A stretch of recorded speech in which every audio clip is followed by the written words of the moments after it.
Merci. Merci. Donc Laetitia, on a parlé tout à l'heure de l'importance aussi de l'union de la gauche et de toutes les formations de gauche pour résister à l'extrême droite.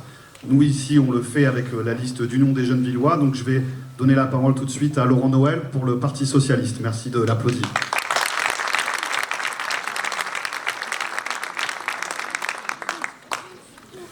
Bonsoir et merci d'être ici avec nous, c'est important. C'est important d'être ensemble quand tout ce qui nous entoure semble nous échapper et devient incompréhensible. C'est important d'être ensemble quand on sent que les choses vont mal et ne pourront pas s'améliorer si l'on ne fait rien. Vos élus socialistes et apparentés travaillent au sein de la majorité municipale depuis longtemps déjà. Nous portons dans les délégations du maire les questions environnementales, les espaces verts, les parcs et jardins, le handicap, l'international, la démocratie, la citoyenneté, les colonies de vacances. Nous siégeons dans les différentes instances qui animent le fonctionnement de notre ville, du CCAS à la Commission des impôts directs, ainsi que dans de nombreux conseils d'administration et d'associations locales. Si nous ne sommes pas d'accord sur tout au niveau national et international, nous partageons des convictions fortes pour notre ville et contribuons à construire son avenir.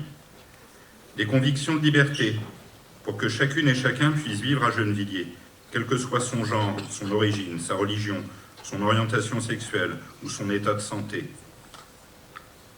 Des convictions d'égalité, pour que, quelles que soient ses chances au départ, chaque enfant ou adulte de Gennevilliers puisse toujours accéder au nécessaire et au meilleur afin de se réaliser dans sa vie personnelle comme dans sa vie collective. Des convictions de fraternité, car nous savons ici, peut-être plus qu'ailleurs, ce que veut dire la solidarité et à quel point elle est essentielle à notre bien-être collectif.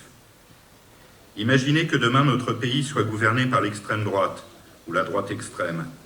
Qu'arriverait-il à notre ville, à nos familles, à nos amis, à nos voisins? Qui construirait alors un cadre de vie propice à la culture, au sport, à l'éducation de nos enfants, à l'épanouissement de nos familles, au bien vieillir de nos aînés? Qui penserait l'avenir de la ville dans un monde qui se réchauffe, où le climat nous échappe, où l'adaptation de nos bâtiments et de nos modes de vie n'est plus un horizon lointain, mais une urgence concrète à laquelle nous devons répondre?